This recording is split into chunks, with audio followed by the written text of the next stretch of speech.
Bonjour à tous, je suis Émilie, la cofondatrice de Mage Blessings et je suis ravie de vous retrouver pour ce nouvel épisode à la découverte de l'armée de terre.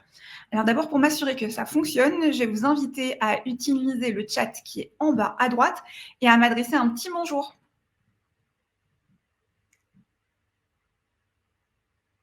Alors, bonjour Pauline, Mathias, Cléa, Fabrice, Nathan, Reynald, Eric, Nora, Clémence, Claire, William, Corentin, Pascal, Clémence, Marie, Jade, Mathieu.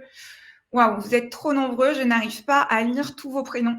Je suis ravie de vous avoir avec nous. Je ne sais pas si on a des jeunes qui font partie de préparation militaire, qui sont avec nous, ou des jeunes qui sont dans des lycées.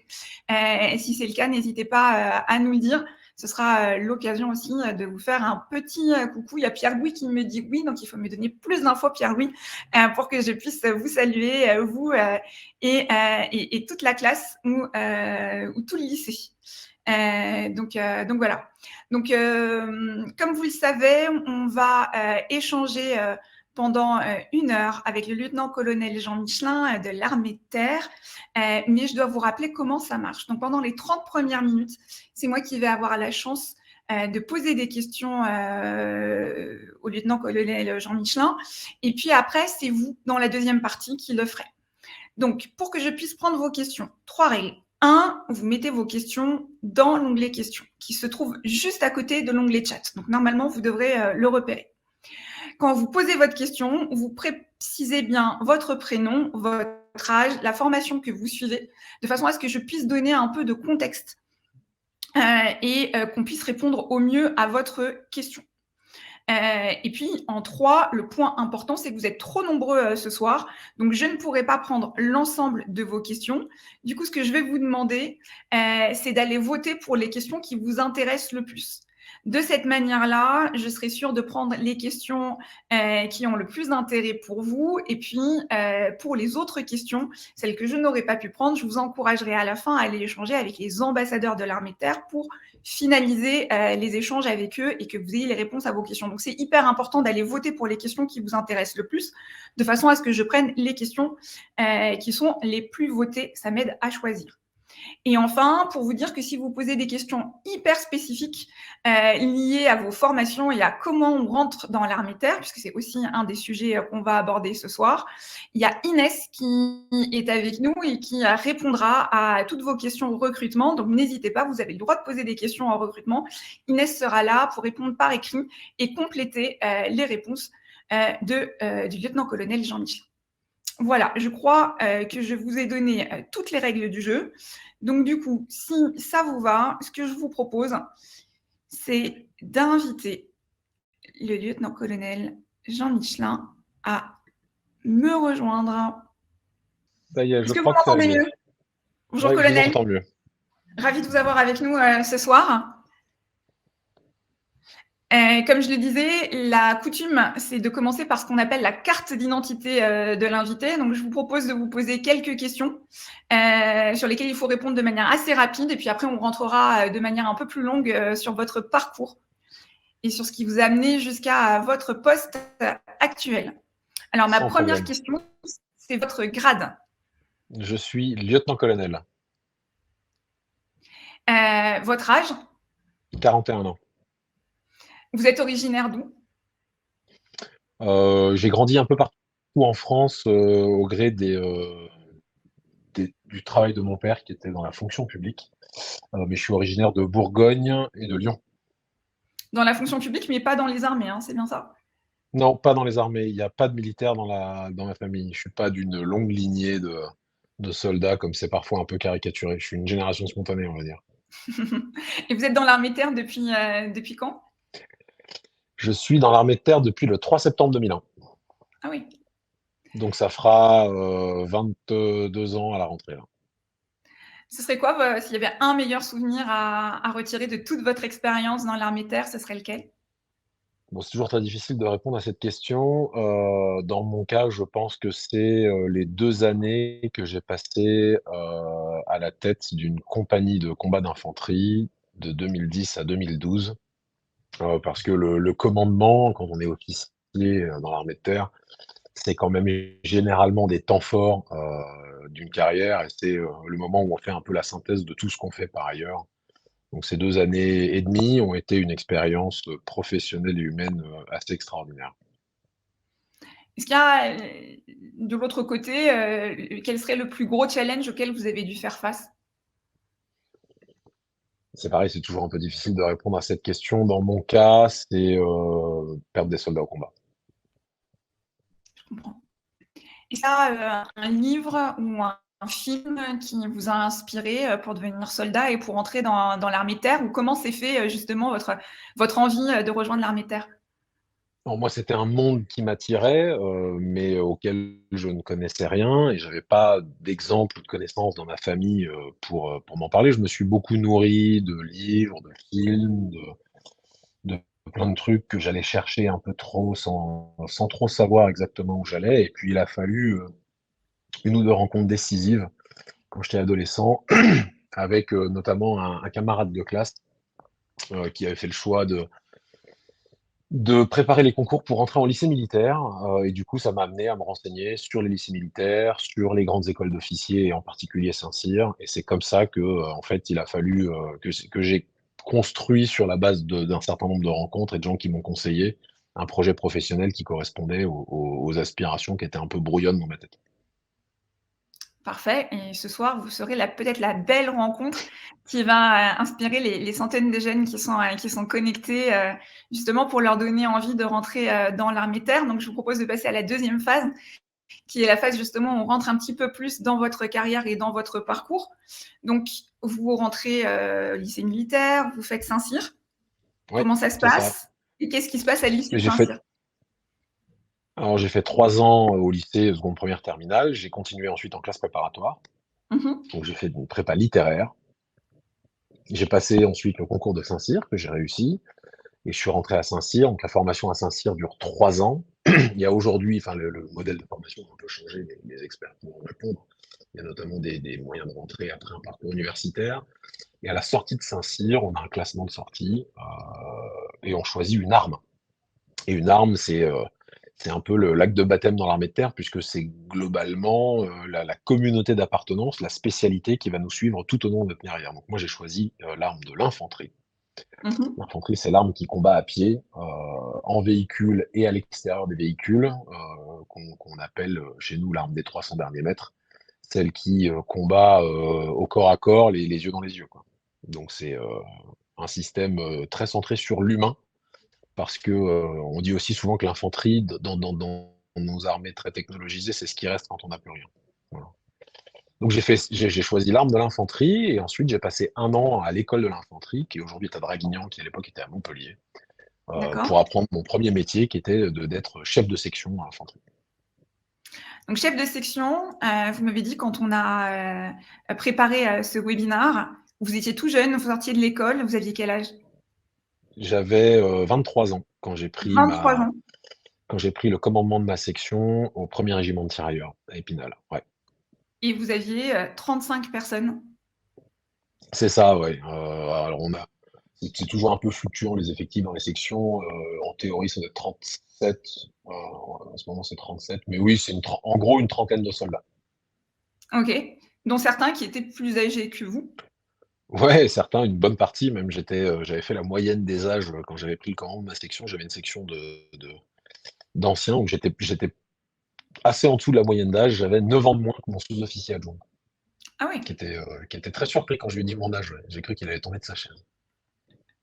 Donc vous arrivez, sortis d'école, 23 ans, vous gérez 35 personnes et en Ouais, fait, ça ne va vous n'allez avoir que, de plus en plus de responsabilités. C'est comme ça que ça fonctionne en fait quand on rentre bah, dans l'armée de terre, en tant ouais, en qu'officier. fait, dans l'armée de terre, en tant qu'officier, globalement, le niveau d'entrée, c'est le niveau chef de section.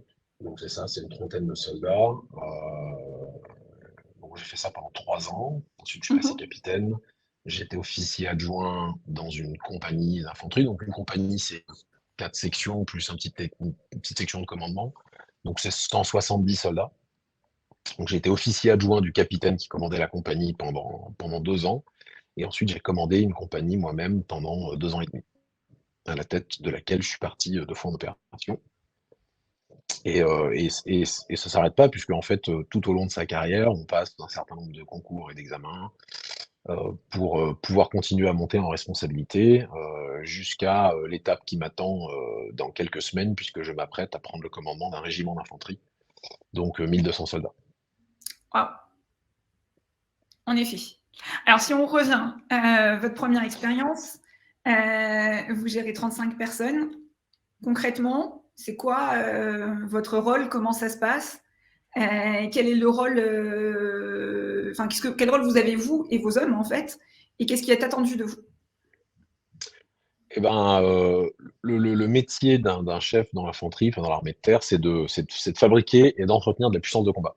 C'est-à-dire qu'on reçoit un certain nombre de missions. Il y a une Mmh. mission qui est permanente, c'est celle d'être prêt à l'engagement. C'est-à-dire, voilà, c'est consensuel au métier de soldat en fait, hein, être prêt à servir en tout temps, en lieu, c'est la raison pour laquelle on a un régime de travail qui est exorbitant du droit commun. Heu, Parce que voilà, il y a des suggestions de l'état militaire qui fait que en permanence, on doit être prêt à s'engager, sur une mission là où on nous le demandera. D'ailleurs, ce qui est assez emblématique de ce truc-là, c'est que à chaque fois dans ma carrière, les missions que l'on préparait, qui étaient les missions qui occupaient, les énergies du moment, sont rarement celles sur lesquelles on part, puisque en fait si la situation internationale change, les besoins, les intérêts de la France, changent, les orientations politiques changent et donc il faut être prêt à partir tout le temps et n'importe quand et ça, quel que soit le niveau de responsabilité. Donc en fait, quand on est chef de section, heu on a la responsabilité d'une petite brique de cette préparation opérationnelle. Donc il s'agit de, gérer une ressource humaine puisque les soldats qu'on commande sont tous des soldats professionnels qui sont sous contrat, qui ont des attentes en termes de carrière, en termes d'équilibre entre la vie familiale et la vie professionnelle, qui ont, des aspirations, qui ont des envies. Il faut donc gérer cette ressource humaine, la fidéliser, l'orienter, la préparer, la former, et puis, s'entraîner dans le domaine dans le domaine de spécialité dans lequel on sert, pour pouvoir être prêt à l'engagement et ensuite partir, partir en opération à la tête des hommes qu'on commande Vous nous parlez justement et des hommes et des femmes. des hommes et des femmes, c'est important de de le rappeler. Vous nous rappelez ju vous nous partagez, quelques expériences en OPEX justement, que vous avez fait avec, vos hommes et vos femmes, dont vous parliez tout à l'heure? Moi, je suis parti en opération, je suis parti, 2 fois comme chef de section, donc 2 fois à la tête de ma section en 3 ans. Ma première opération, c'était le Kosovo, c'était en 2004, heu, non, en 2006, pardon. C'était en 2006, c'était ma première mission. Je suis parti passer 4 mois. Notre mission là-bas, c'était de, veiller à une bonne transition du Kosovo vers la paix et Mmh. notamment d'éviter les affrontements entre, on était à la ligne de frontière à Mitrovica, entre la population serbe, qui était plutôt dans le nord du pays, et la population albanaise. Et on était dans une espèce de grand bâtiment à côté d'un centre culturel albanais, au pied d'un pont qu'on appelait le pont d'Austerlitz, qui était un peu emblématique, qui était le théâtre d'affrontements, très violents entre les 2 communautés. Heu et donc en fait, notre métier, c'était de contrôler la ville et de nous assurer que, les hostilités reprennent pas. On a eu quelques alertes, des fois des vraies. Je me souviens d'un soir, il y avait un Albanais qui était allé balancer une grenade dans un des bars historiques du quartier serbe. Ça avait généré un peu de friction. Donc on avait été un peu animés et puis il y a des fois, il y a des fausses alertes. Je me souviens d'un soir, on est dans cette espèce de grand bâtiment, il faut imaginer bâtiment, de conception yougoslave des années, 60, hein, un truc assez rustique et là, on voit arriver une foule immense de Serbes sur le pont de Mitrovica, parce qu'ils ne s'étaient pas vus depuis très longtemps, avec des banderoles, des drapeaux, des fumigènes. Les gens se disaient: «Oh là là, qu'est-ce qui se passe? Ils ont fait», voilà. Donc on se déploie, sur le pont pour essayer de comprendre et en fait, on a compris que, c'était pas du tout une manif, pour se battre avec les Albanais, c'est juste que la Serbie avait gagné la coupe du monde de water-polo ou un truc comme ça. Donc en Ah fait, on a oui! démonté le dispositif. On a démonté le dispositif. Donc c'était une manif, festive, mais voilà, il arrive qu'on ait de moins bonnes surprises. Et ensuite, je suis parti au Liban, l'année suivante. Donc là, on était dans le cadre d'un mandat ONU sous casque bleu et notre métier, c'était de contrôler la zone du sud Liban, qui avait été évacuée par l'armée israélienne, heu et par les Syriens qui l'occupaient aussi quelques mois avant et c'était juste après, la guerre de 2006 entre, Israël et le Hezbollah, qui envoyait en gros sur le nord d'Israël des roquettes qui tiraient depuis la zone sud du Liban. Donc nous, notre boulot, c'était de faire de l'interposition et de la dissuasion. Voilà. Très clair.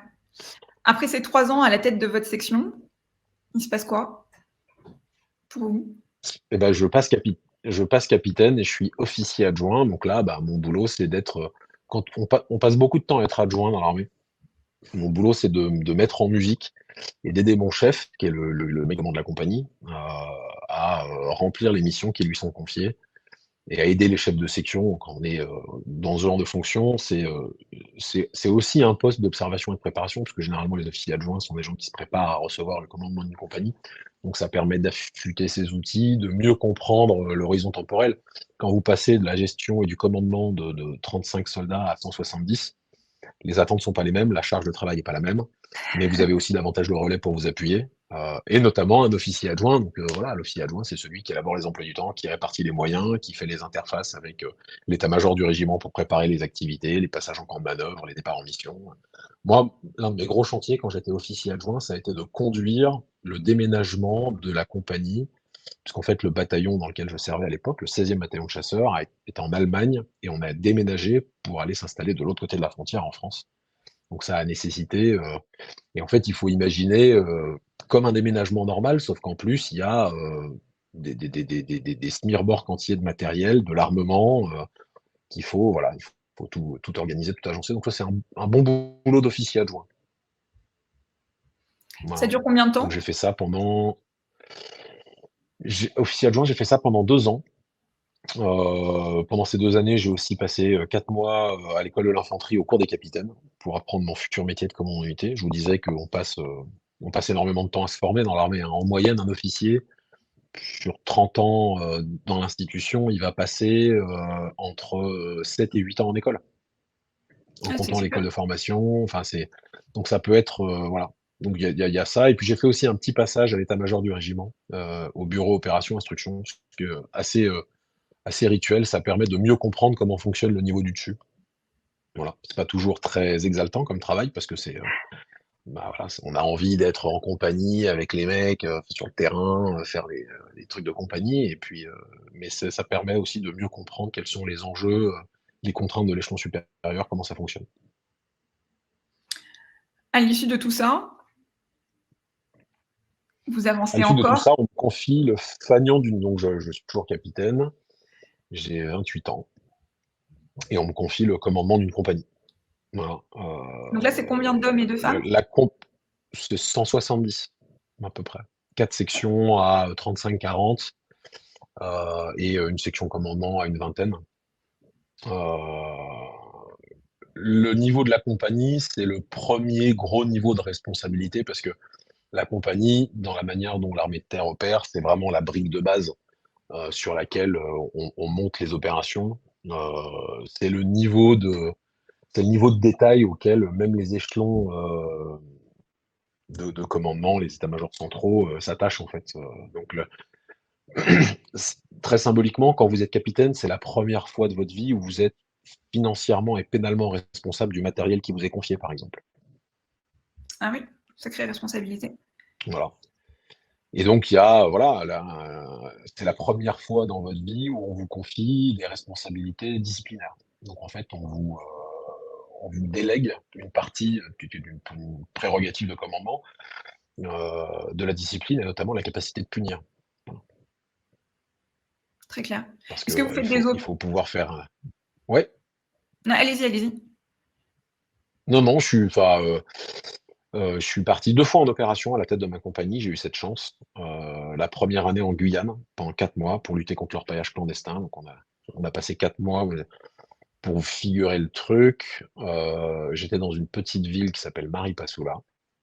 J'avais un poste avec une section et j'avais, 3 postes isolés, Donc il faut imaginer poste isolé, sous tente, pas d'électricité, pas de réseau de téléphone, pas d'internet, à entre, 1/2 heure et 2 heures de pirogue, de la base, quoi. En effet. Voilà, et j'avais un carré de jungle de 50 km², de 50 kilomètres de côté dans lequel, j'avais, toute latitude pour, lutter contre l'orpaillage clandestin. Parfait, et vous avez dit, vous êtes parti 2 fois en OPEX. Ouais, et la deuxième opération, c'était l'Afghanistan en 2012.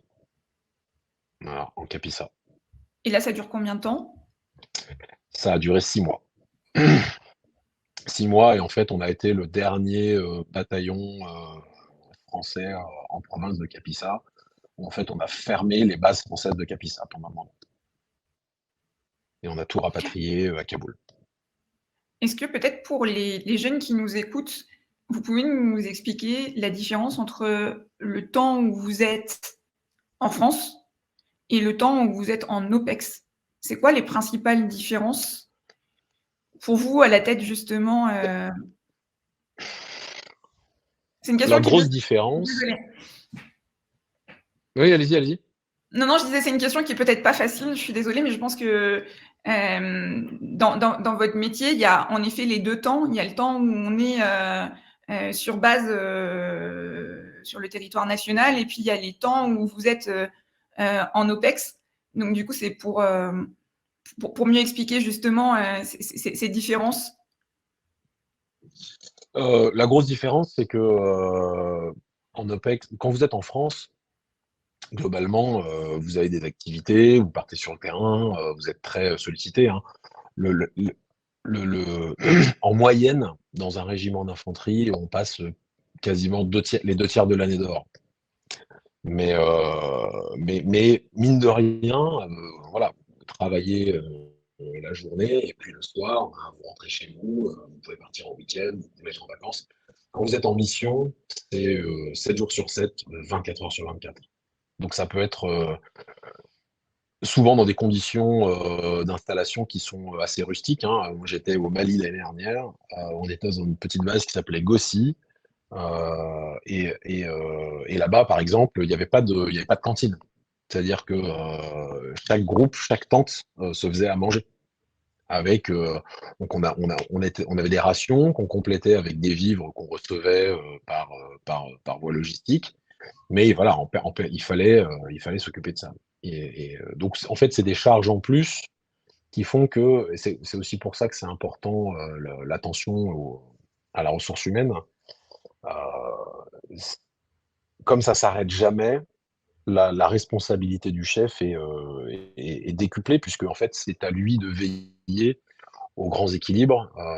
Voilà, il n'est pas question, quand on est en mission, il faut être vigilant en permanence. Les dangers peuvent survenir à n'importe quel moment. La routine, c'est à la fois quelque chose qu'on recherche pour créer des habitudes, et quelque chose qu'il faut savoir casser pour pas que les gens, soient moins vigilants ou moins attentifs. Et il faut aussi veiller aux équilibres humains, au fait que les gens, arrivent à se supporter. Ouais, parfait, terminant. Non, mais j'avais terminé voilà, les 2 différences principales, c'est ça, c'est savoir durer longtemps, savoir gérer les équilibres, c'est des responsabilités de chef, et savoir, maintenir le niveau de vigilance, ne pas se laisser surprendre, parce que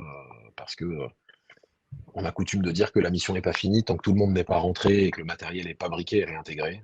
Voilà, c'est la différence principale. Les opérations extérieures, c'est vraiment des temps forts, parce que c'est aussi là où on met en synthèse toute la préparation opérationnelle, tous les savoir-faire qu'on a pu acquérir. C'est là que tout prend sens. En fait, j'avais un chef, quand on se préparait à partir en Afghanistan, qui disait, quand on a entamé le cycle de préparation, avant de partir en Afghanistan, on s'est préparé pendant 6 mois. Et au début de la préparation, il nous avait dit, 2012, c'était en 2012, c'est l'année de la vérité. C'est l'année où on a rendez-vous avec la vérité de notre entraînement, avec, celle de nos forces, mais aussi celle de nos faiblesses, celle de nos manques, celle de nos insuffisances, parce qu'on ne peut pas être partout et qu'il faut faire des choix. Et ça, c'est la responsabilité de chef. Très clair. Si on reprend la suite de votre carrière.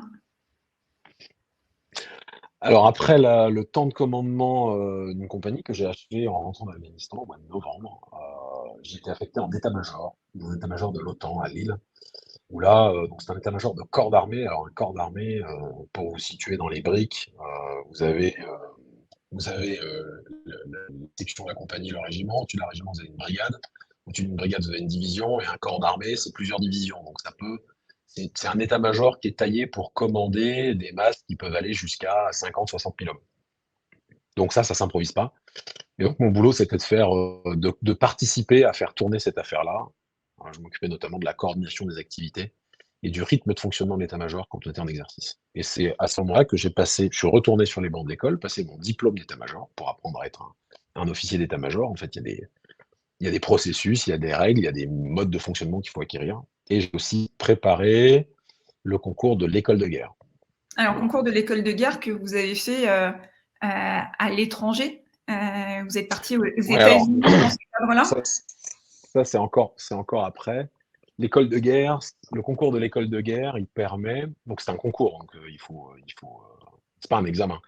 Non. Euh, il faut réussir le concours et c'est ce qui permet aux officiers de continuer à monter en grade et à prendre en responsabilité. Mhm. Et donc, quand j'ai réussi ce concours, euh, l'école de guerre se fait à Paris. Et tous les ans, les armées, l'armée de terre y compris, envoient des officiers. On reçoit des officiers alliés à l'école de guerre, ils sont généralement très nombreux.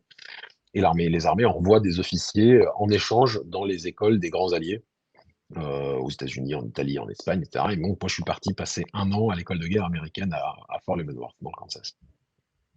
Et vous avez continué après sur votre prochaine Et je affectation suis aux resté, et États-Unis. je suis resté aux États, et je suis resté aux États-Unis après, puisque j'ai ensuite rejoint un autre état-major de l'OTAN, le commandement suprême allié pour la transformation, qui est commandé par un général français, un général 5 étoiles. Et j'étais la plume de ce général pendant 2 ans. Donc j'écris les discours, essentiellement en anglais, pour parler de la transformation de l'OTAN et porter les sujets de mon chef. Donc j'ai fait ça pendant 2 ans, à Norfolk, en Virginie. Super. Ça vous a permis de beaucoup voyager l'armée de terre aussi, entre les OPEX et puis les postes Ah bah oui, j'ai basés. vu un peu de pays, ouais. J'ai vu un peu de pays, en effet. Donc j'ai fait ça pendant 2 ans et ensuite l'armée de terre a jugé qu'il était temps de me faire rentrer en France et donc j'ai rejoint Paris pour une première affectation. Et j'étais au pôle rayonnement de l'armée de terre. Et mon métier, c'était d'expliquer l'armée de terre à un certain nombre de populations, mais en particulier aux jeunes. Donc on avait notamment, je pense qu'il y en a beaucoup qui nous écoutent ce soir, Oui. on avait notamment beaucoup d'activités qu'on montait avec les associations de défense de Sciences Po, des universités parisiennes, des grandes écoles. On montait des activités à leur profit. Et on faisait aussi un certain nombre de mécanismes au profit de la génération montante, c'est-à-dire en fait les gens dans différents domaines d'activité professionnelle, dont on estime, puisque en fait, avec la suspension du service national, la compréhension du fait militaire va pas de soi. Des gens dont on estime qu'ils vont atteindre des responsabilités importantes à échéance de quelques années dans leur domaine respectif, que ce soit les médias, la haute fonction publique, le monde de l'entreprise, la politique, etc. Et auquel il faut qu'on explique c'est quoi les enjeux de l'armée de terre. L'armée de terre, à quoi ça sert, comment ça marche, combien ça coûte et pourquoi, parce que ça va pas de soi. Enfin, la France consent des sommes très importantes à son effort de défense. Il faut savoir expliquer à quoi sert cet effort, comment est-ce que cet argent est utilisé, comment est-ce qu'on utilise la ressource qui est mise à notre disposition. Euh, voilà. Donc expliquer l'armée de terre, j'ai fait ça pendant 2 ans. J'ai fait ça pendant 2 ans. Voilà. À l'issue de tout ça, À l'issue de tout ça, on est en 2020 et je suis retourné en régiment pour prendre les fonctions de chef opération au 92e régiment d'infanterie à Clermont-Ferrand. Donc encore un poste de 2 ans. J'ai beaucoup déménagé, hein. Là, l'été prochain, ce sera le 11e en ah 22 oui, ans. à peu près tous les On 2 ans, commence à en c'est avoir bien. un peu marre. Je vais pas vous mentir, c'est quand même une charge pour la famille. Mais ça fait partie du boulot. Ça fait partie de ce qu'on appelle les suggestions de l'état militaire, la mobilité professionnelle. Donc je suis parti en régiment et alors dans un régiment, le chef opération, c'est un peu le grand vizir, c'est-à-dire c'est celui qui met en œuvre toute la partie activité de la vision de son chef. Le régiment, il est commandé par un colonel qui est le chef de corps, qui lui a un certain nombre de missions qu'il reçoit de ses chefs. C'est, et puis il a aussi sa vision pour le commandement du régiment, ce qu'il veut en faire sur le plan humain, sur le plan professionnel, quels sont les efforts qu'il veut faire, à quel endroit, quels sont les renoncements auxquels il est obligé de consentir. Et le boulot du chef opération, c'est de mettre ça en musique. Donc en fait, j'étais la, la, la, la courroie de distribution entre le chef de corps et les capitaines qui commandaient les compagnies. Voilà, donc j'ai fait ça pendant 2 ans jusqu'à l'été dernier, et j'ai rejoint ensuite l'état-major de l'armée de terre à Paris, d'où je vous parle aujourd'hui. Là, vous y êtes resté 1 an et vous vous apprêtez à partir à l'été, c'est ça, Ouais. sur Ouais, ouais. Je pars cet été, j'ai eu l'honneur d'être désigné pour commander un régiment. Donc dans quelques semaines, je prendrai le commandement d'un régiment, en l'occurrence le régiment où j'ai commencé, le premier régiment de Fanaï. 1200 hommes et femmes. C'est ça. Félicitations. On Merci. n'a pas parlé d'un sujet important. Vous nous avez dit à un moment donné que vous avez été plume d'un général 5 étoiles, mais vous avez un goût prononcé pour la littérature. Vous écrivez, c'est aussi un deuxième côté que vous avez. Vous avez notamment écrit 2 romans. Est-ce que vous pouvez nous en parler? Alors j'ai écrit 2 livres, ouais. Le premier, bon, j'écris depuis toujours, moi, mais j'avais jamais écrit de trucs vraiment aboutis ou ambitieux. Et en fait, quand je suis rentré d'Afghanistan, euh, j'ai ressenti le besoin, pour tout un tas de raisons qu'on va pas détailler ce soir, parce que c'est pas l'objet, mais de raconter un peu l'expérience, ce que c'était que de partir en mission, en fait, ce que c'était que de partir en mission dans ces années-là. Et je voulais parler des gens avec qui j'avais servi, des gens que j'ai emmenés avec moi, de ce qu'on a fait en Afghanistan, de ce qu'on y a laissé, de ce qui s'est passé, parce que pour plein de raisons, la mémoire, les choses vont très vite dans l'armée, les gens tournent. C'est un métier de jeune, en particulier dans l'infanterie.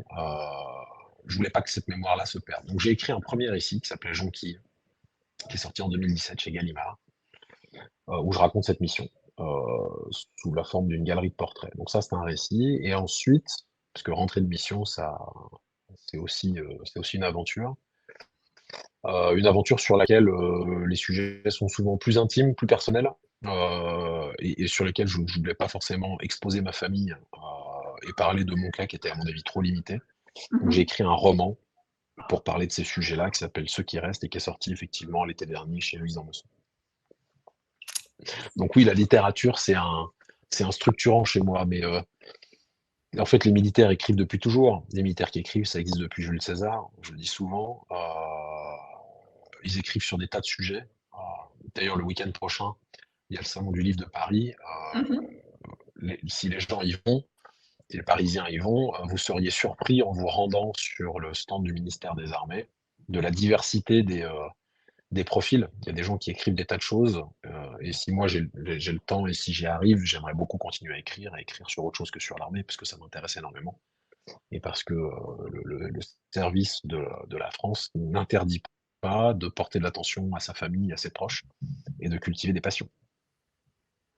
Merci beaucoup, Jean. Je vous propose de passer sur la deuxième partie, donc les questions des jeunes qui sont avec nous. Et c'est notamment la question de Clémentine, qui est officier de réserve, qui a été la plus votée. Et donc, je vous lis sa question. Mon colonel, comment avez-vous vécu la transition entre le temps de commandement et le passage au grade de commandant? Ce passage est-il également marqué dans la vie quotidienne et familiale ou est-ce transparent? Euh, quitter un commandement, c'est difficile. Quitter un commandement, c'est difficile parce que c'est une expérience tellement totale que il faut du temps pour s'en remettre. Dans mon cas, en plus, mon temps de commandement s'est achevé par une mission qui a été la mission de ma vie en Afghanistan. Et en fait, il faut faire le deuil. Et je pense que l'un des enjeux quand on est officier, c'est c'est de savoir accepter que quand on vous confie des gens à commander, vous n'êtes pas propriétaire de l'unité que vous commandez, vous êtes un passeur de témoins. Les gens qui font les armées sont les gens qui passent des années dans les compagnies, c'est essentiellement les militaires du rang et les sous-officiers. Mmh. Les chefs, ils sont dépositaires de l'identité de la compagnie, ils sont là pour donner l'impulsion, mais ils sont aussi là pour intégrer un héritage, une histoire, une culture, une mémoire et ensuite la transmettre. Et alors, donc effectivement, bon, enfin, on y passe tous, hein, l'abordage de la deuxième partie de carrière, c'est pas anodin. Et en fait, le passage au grade de commandant là-dedans, c'est un peu anecdotique parce que ça témoigne. Alors, vous y passez plus ou moins tôt en fonction de comment vous avez été performant dans votre première partie de carrière, dans les événements auxquels vous avez participé et tout, mais c'est pas tellement marqué. En fait, le niveau fonctionnel change, vous découvrez d'autres choses, vous êtes généralement plongé dans des environnements un petit peu plus challengeants, parce qu'en fait, pendant 10 ans, vous êtes en compagnie de combat, enfin dans l'infanterie, hein, ou en compagnie, ou pas de combat d'ailleurs, il y a d'autres compagnies, il n'y a pas que des compagnies de combat. Et ensuite, vous passez à autre chose, et donc il faut, découvrir un nouveau métier dans un univers qu'on maîtrise pas très bien. Enfin, moi, j'ai complètement découvert l'OTAN, le fonctionnement d'un état-major d'un corps d'armée. J'ai appris plein de trucs, et j'ai fait des métiers, enfin, on en a pas un peu parlé dans mon parcours, mais j'ai fait des métiers très différents toute ma carrière. C'est aussi la grande richesse de ce métier.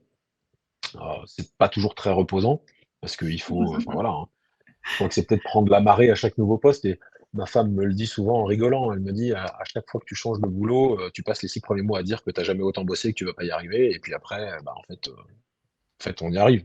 On y arrive.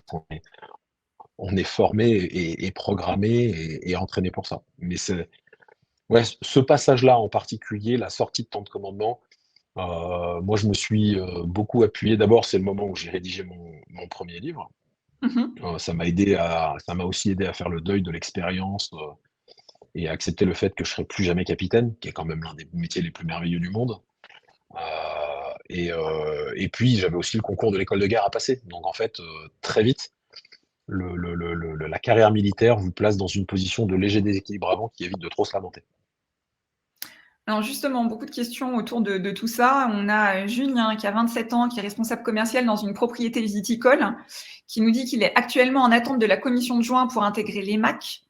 Mmh. Et il dit: «Mes respects mon colonel, pour vous, quel a été le grade le plus passionnant dans votre carrière d'officier?» Et puis après, il pose une deuxième question: «Le passage du grade de capitaine à celui de commandant marque-t-il l'arrêt de la présence sur le terrain et donc un temps plus important de tâches administratives, RH, travail de bureau?» Hem, alors, bon, le grade le plus passionnant, c'est toujours un peu difficile de parler de cette situation-là parce que ma vision est pas complète. Je pense que le grade de colonel et les fonctions de chef de corps, c'est extraordinaire. Heu, mais capitaine, c'est inouï. Heu, c'est Schoendoerfer qui disait qu'il y a 3 métiers pour un homme: roi, poète ou capitaine. Heu, voilà, en fait, quand vous êtes capitaine, c'est un moment où en plus, généralement, vous êtes, au summum de vos capacités physiques et intellectuelles. Enfin, moi, j'étais capitaine, j'avais 28-29 ans, donc vous avez déjà suffisamment d'expérience pour avoir un peu de recul et pas encore trop de responsabilités.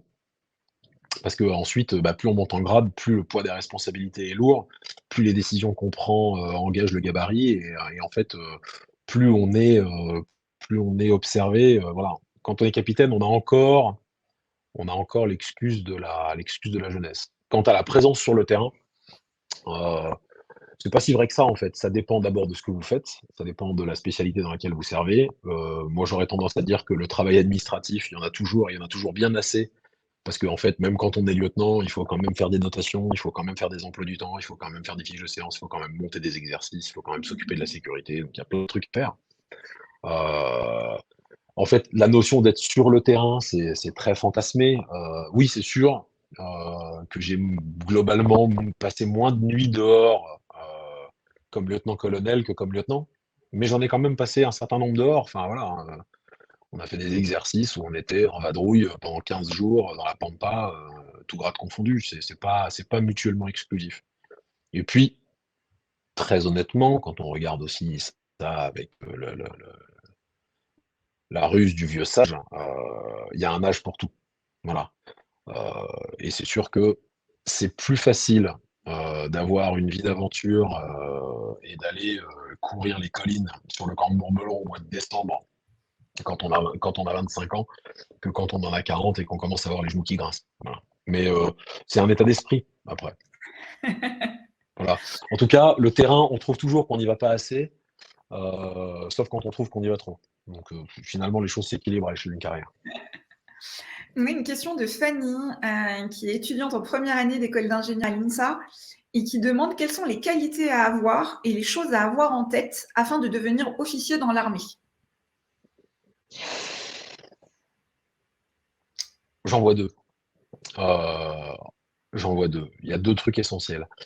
La, la première chose à avoir en tête quand on est officier dans l'armée, c'est que on fait le choix de servir et c'est la seule chose qu'on choisit.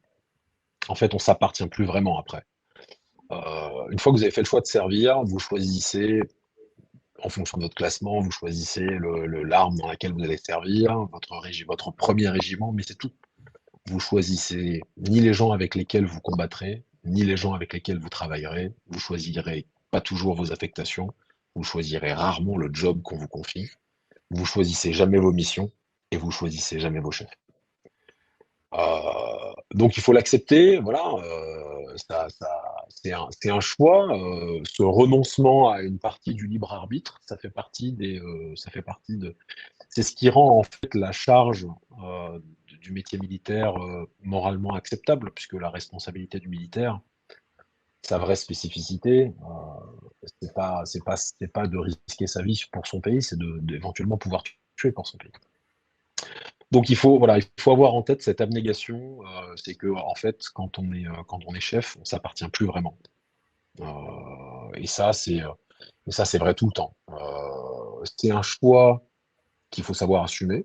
Euh, c'est aussi quelque chose, la vocation, c'est quelque chose qui se construit, qui gagne en maturité au fur et à mesure, qu'il faut apprendre à faire grandir. Il faut aussi avoir en tête que ça implique la famille. Ouais. Voilà. Et ça, c'est moins évident au départ. Mais voilà, quand vous vous appartenez pas, vous n'appartenez pas non plus à votre famille. Partir en mission, ça veut aussi dire accepter de laisser derrière soi un conjoint, des enfants, des proches, des gens qui s'inquiètent, qui vous aiment, que vous aimez, et pourtant, bah, vous allez faire votre métier parce que c'est le métier qui vous passionne. Voilà. Donc c'est très ambivalent. Mais voilà, faut l'avoir en tête. C'est pas du tout rédhibitoire. Moi, je ne vois pas faire autre chose. J'aime immensément mon métier. Je ne changerai pas pour grand-chose. C'est la première chose. Et la deuxième chose, euh, c'est que même si être chef, c'est souvent être seul, c'est un métier où il faut aimer les gens. Si vous aimez pas les gens, si les gens vous intéressent pas, si vous n'êtes pas prêt à vous préoccuper de comment ils vont, de ce qu'ils sont, si vous n'êtes pas prêt à leur donner votre confiance, à accepter parfois d'être déçu, il faut pas faire ce métier. C'est c'est un métier où en fait, on a tendance, en particulier à une époque d'hyper-technologisation, heu, on a tendance à se dire, que c'est les matériels qui font l'armée, mais c'est pas vrai. La vraie richesse, le trésor, c'est la ressource humaine, c'est nos soldats. Et pour bien les commander, il faut les aimer, pas en démagogie, pas en leur passant tout. C'est un peu désuet de le dire, mais il y a encore dans le commandement un rapport très paternel, ou maternel d'ailleurs, parce qu'il y a de plus en plus de femmes dans les rangs des officiers. Mais voilà, ça veut dire savoir être juste, savoir donner de la perspective, savoir être exigeant, appliquer à soi-même l'exigence qu'on va ensuite appliquer à ses subordonnés. Voilà. Mais il faut la brique de base, tout ça, ce qui rend tout ça possible, c'est qu'il faut aimer les gens. Et quand on préparait ce webinaire, vous me disiez que très souvent, vous passiez du temps à certains moments avec les hommes et les femmes qui travaillaient avec Ouais, vous bien et que vous sûr. preniez du temps Alors pour échanger, même sur des sujets. c'est particulier, c'est particulier en particulier en opération. Mais ouais, moi quand j'étais lieutenant, j'ai tout fait. J'ai fait conseiller juridique, conseiller financier, conseiller conjugal. Voilà, parce que bah oui, moi, il m'est arrivé d'improviser des cours de géopolitique sur le toit d'une casemate libanaise à côté de la frontière israélienne parce qu'il fallait expliquer ce qu'on faisait là, pourquoi est-ce qu'on avait un casque bleu, pourquoi est-ce qu'on était chez des Népalais et qu'on allait chez des Espagnols et inversement. Enfin, voilà, il y a tout ça. J'ai consolé des peines de cœur avec un thermos de café à 2 heures du matin sur le toit, dans un poste de garde. Enfin, ouais, il y a de tout. L'oiseau des îles qui a le mal du pays, qui il faut parler, les signaux d'alerte quand les gens vont pas bien parce qu'ils ont du mal à se remettre d'une opération qui a été un petit peu dure, ça fait partie de. Voilà, on est très au-delà du simple cas de management, en fait. Totalement. On a une question de Titouan, qui est enfin, lycéen en première et qui demande quelle préparation et orientation faut-il pour devenir parachutiste dans l'armée de terre. Est-ce que vous pouvez répondre à ça ou est-ce qu'on demande à Inès de nous aider aussi dans le chat? Bon, pour être parachutiste dans l'armée de terre, en fait, d'abord, il faut savoir le dire. Et au recrutement, il y a deux choses qu'il faut considérer. C'est quel est le niveau auquel vous voulez être recruté. Est-ce que vous voulez débuter comme officier, comme sous-officier et comme militaire du rang. Et ensuite, en fonction de votre niveau de recrutement initial, vous allez passer dans la chaîne de recrutement. Donc là, Inès pourra aider. Mais en fait, l'idée, c'est pour être parachutiste comme pour être n'importe quoi, il faut savoir le dire, réussir les épreuves de sélection quand c'est pour les militaires du rang, et avoir les classements qui permettent d'être parachutiste quand on est officier ou sous-officier. Enfin voilà, déjà bien de savoir ce qu'on peut être. Mais en fait, la brique de base, c'est ça, c'est de rentrer dans la chaîne de recrutement et savoir verbaliser un projet. Et le meilleur moyen de faire ça, c'est de se renseigner. Alors, Donc oui, je Inès, pense que Inès va pouvoir prendre le relais pour les détails techniques. Mais ouais, il y a ces deux questions-là qu'il faut se poser. C'est quel est le niveau de responsabilité auquel j'aspire, qui dépend de vos aspirations personnelles, de votre parcours personnel et scolaire, universitaire, académique, et qui va dépendre aussi des besoins de l'institution. Et puis la spécialité qui va dépendre de vos appétences, parce qu'il y a aussi des spécialités qu'on méconnaît ou qu'on découvre en rentrant dans l'armée. Enfin, voilà, il y a des jobs dont je ne soupçonnais pas l'existence quand je suis rentré à Saint-Cyr. Alors, pendant qu'Inès nous envoie sa réponse, moi, je vais peut-être rappeler que l'armée de terre recrute chaque année 16 000 personnes, 16 000 hommes et femmes, avec ou sans diplôme, et ça, c'est extrêmement important. Et on a, sur ces 16 000 personnes, il y a 500 officiers, 1500 sous-officiers et 14 000 militaires du rang. Alors, si je vous lis le message d'Inès. Pour compléter la réponse du colonel, il y a les préparations militaires TAP, une TAP, qui permet de découvrir un régiment Troupes aéroportées. parachutiste. Merci. Et elle se déroule généralement sur les périodes de vacances scolaires. Pour devenir militaire dans une unité parachutiste, il faut de bons résultats aux tests physiques, réussir les tests psychotechniques, être déclaré apte par le médecin militaire et enfin obtenir l'aptitude troupe aéroportée qui est validée à l'issue d'une radio du RACHI. Voilà, et vous pouvez vous renseigner bien évidemment sur le site s'engager.fr, rencontrer un conseiller de recrutement dans votre CIRFA ou aller échanger avec un ambassadeur de cette spécialité. Donc là, je pense qu'on a apporté une réponse hyper complète. Merci Jean, merci Inès pour ces éléments-là. Si on enchaîne avec les autres questions, la question qui revient juste après, c'est celle d'Émilie, qui est commerciale en alternance et qui pense à se réorienter pour devenir officier chargé de communication. Elle demande si vous pouvez présenter la préparation militaire.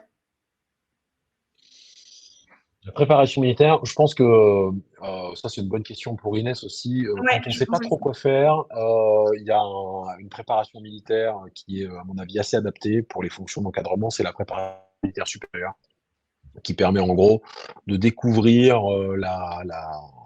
l'aspect de la vie militaire plutôt sous le prisme de l'encadrement. Le recrutement dans la filière communication, ça se passe à l'école militaire des aspirants de Couët-Quidan, les MAC.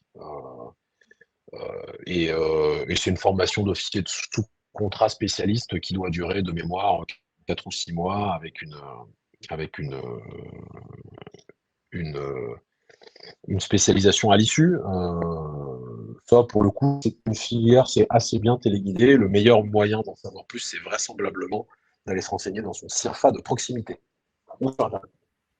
En effet, et puis on a Julien, qui, a mis un lien, sur le site s'engager.fr vers les préparations militaires et notamment la PMS dont vient de parler, le colonel. J'enchaîne toujours avec les questions. Pauline qui dit, Pauline qui ne s'est pas présentée, donc je ne vais pas pouvoir vous donner plus d'éléments. Elle dit: mes respects, colonel, j'aimerais plus d'informations sur la préparation physique pour passer les tests. J'ai beaucoup de mal à développer mes bras, cela peut-il me poser problème pour la suite? Là, je pense que de toute manière, on ne peut pas donner de... Non, je peux pas vraiment donner de réponse. Voilà. Le meilleur moyen de... En fait, on a du mal à développer les bras ou la course à pied jusqu'à ce qu'on rencontre la bonne personne pour nous aider à nous préparer. Ce qui se fait généralement assez bien dans l'armée. Les tests physiques, ça dépend encore une fois du niveau de recrutement souhaité et de l'aspect à laquelle on aspire. C'est important pour les spécialités, pour l'infanterie, pour les parachutistes, pour les recrutements spéciaux, les forces spéciales. Après, il y a quand même aussi, enfin, quand on forme on constate quand même que les soldats, les dossiers les plus sérieux au recrutement sont des gens qui se sont préparés physiquement, donc qui peuvent arriver assez affûtés. Mais en fait, quand j'accueille des soldats dans un régiment, enfin quand on accueille des soldats dans un régiment ou dans une compagnie, on les forme en fait. L'action physique, ça fait partie de la formation. On a une Donc ne question vous inquiétez pas pour vos bras, ça viendra. On a une question de Clémence, qui est lycéenne en première et qui demande s'il y a des postes dans l'armée de terre qui ne sont pas accessibles si on a seulement un bac. Alors, je pense que ça, c'est une bonne question et qu'il y a pas mal de choses à dire autour de ça et autour de l'escalier social aussi dans l'armée de terre. Alors, si vous avez un bac, vous pouvez... En tout cas, en fait, ça dépend. En soi, dans l'absolu, si vous avez un bac, il y a à peu près aucun poste qui vous est interdit, sauf que vous ne pourrez pas forcément y accéder tout de suite. Avec un bac, vous pouvez postuler pour devenir sous-officier. Voilà, vous n'êtes pas obligé de vous engager comme militaire du rang. En revanche, et là je parle sous contrôle d'Inès, il me semble que ce ne sera pas suffisant, un bac, pour postuler au recrutement officier. Mais aujourd'hui, 50% du corps des officiers est issu du corps des officiers. C'est-à-dire que dans l'armée de terre, quelqu'un qui rentre comme simple soldat peut devenir sergent en 2 ans et peut devenir lieutenant en 5 ans. Il faut passer les concours, se donner les moyens de ses ambitions, mais le diplôme n'est pas un facteur limitant sur le déroulement de carrière. Alors après,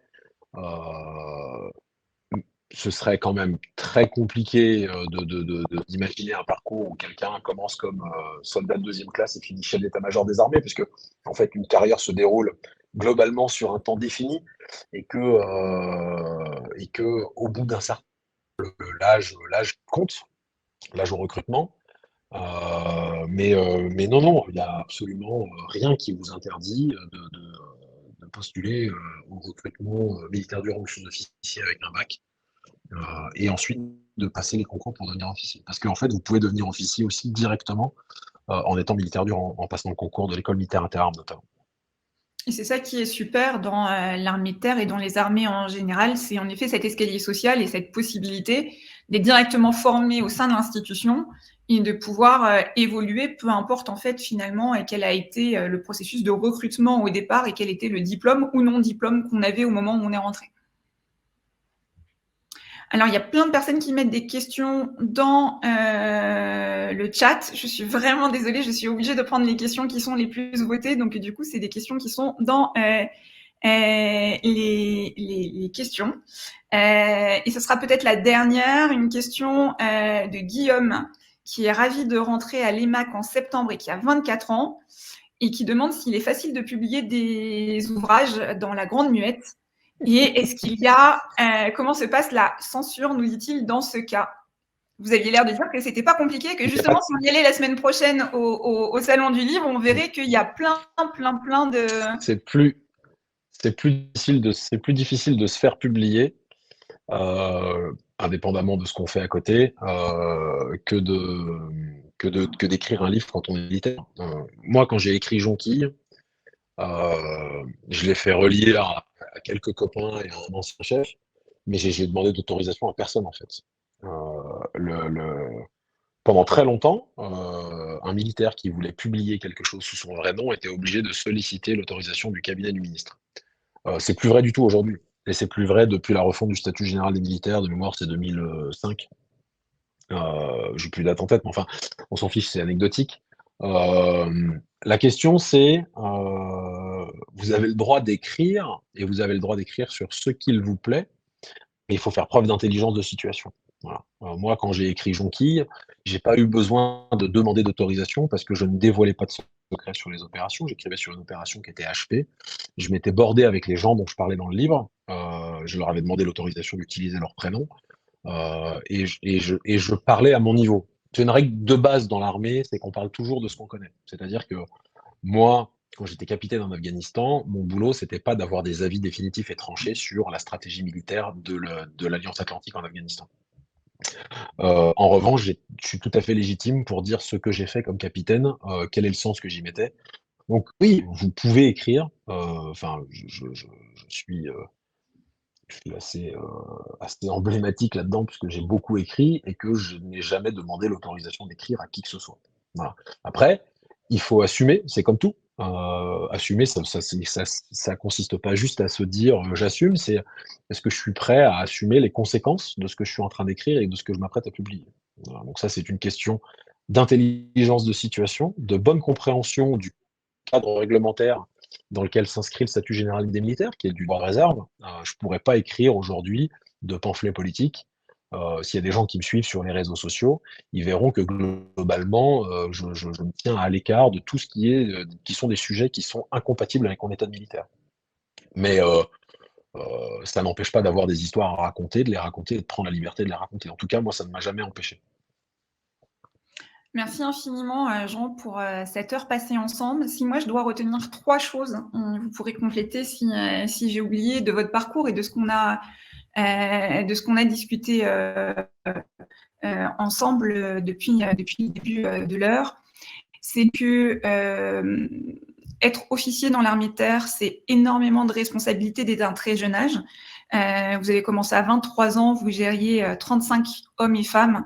À 40 et quelques tout juste, vous allez maintenant gérer 1200 personnes à l'occasion de votre future prise de poste dans quelques semaines. J'ai noté que vous aviez énormément voyagé, vu beaucoup de pays, que ce soit à l'occasion des OPEX ou à l'occasion de formations que vous avez pu faire chez nos alliés. Et je note aussi, et ça c'est un point important, l'escalier social dont vous avez parlé.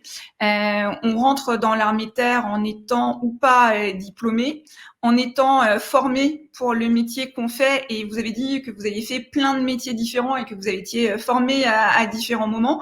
Et donc on peut même faire des métiers qui ne sont pas ceux pour lesquels on était formé initialement quand on a postulé, si on avait déjà des diplômes en rentrant dans l'armée de terre. Mais l'armée de terre va vous permettre justement d'apprendre de nouveaux métiers et vous former tout le long. J'ai dû oublier plein de choses parce qu'on a parlé de plein d'éléments, et je retiens aussi que être un chef, c'est avant tout aimer les gens qui sont sous vos ordres, et passer du temps avec eux, les comprendre, les consoler, les accompagner. Et on a senti un côté très très humain chez vous et très proche des personnes avec lesquelles vous travaillez. Est-ce que j'ai oublié des choses? Non, le sens du service désintéressé. C'est vrai. C'est pas un métier où on s'appartient entièrement. C'est un métier qui vous prive d'un certain nombre de libertés. C'est un métier qui vous impose un certain nombre de choses. C'est le sens du service. Faut l'avoir en tête. C'est pas un frein, mais il faut l'accepter et l'intégrer dès le départ parce que sinon, en fait, on est malheureux. Mais il y a de la place pour s'exprimer, il y a de la place pour vivre, il y a de la place pour avoir des parcours passionnants. Voilà. En tout cas, moi, je ne regrette pas d'avoir, passé ce concours, pour rentrer en seconde au Prytanée de la Flèche, quand j'avais 14 ans et où j'étais descendu annoncer ça à mes parents qui m'avaient regardé un peu surpris, qui m'avaient dit: «Bon, bah, écoute, si c'est ce que tu veux faire». Voilà, si c'était à refaire, je le referais, je pense. Et ça s'entend dans votre voix et dans la manière dont vous en parlez. Pour donner quelques chiffres, encore une fois, l'armée de terre, c'est 16 000 recrutements chaque année. Donc on disait 500 officiers, 1500 sous-officiers et 14 000 militaires du rang. C'est 16 domaines d'activité, 117 spécialités, mais avant tout, un seul métier qui est celui de soldat. Vous en avez parlé aussi tout à l'heure. Merci infiniment, Jean. Merci à tous d'avoir été avec nous. Pour tous ceux dont je n'ai pas pu prendre les questions, je m'en excuse, mais la bonne nouvelle, c'est que vous avez des ambassadeurs de l'armée de terre avec lesquels vous pouvez aller échanger au quotidien. N'hésitez pas à prendre rendez-vous avec eux pour poursuivre les échanges, leur poser des questions. Ils peuvent vous accompagner dans tous les questionnements que vous avez sur l'armée de terre, sur les recrutements, sur les tests, etc. Donc, n'hésitez pas à aller les voir. Et puis moi, je vous donne rendez-vous le 7 juin pour un nouvel épisode de À la découverte de l'armée de terre. Je vous en dis plus sur notre invité très, très bientôt. Merci Jean, merci à tous et puis à très bientôt. Et merci Inès pour Merci à l'aide sur tous. les différentes questions. Au revoir. Excellente soirée à tous. Au revoir.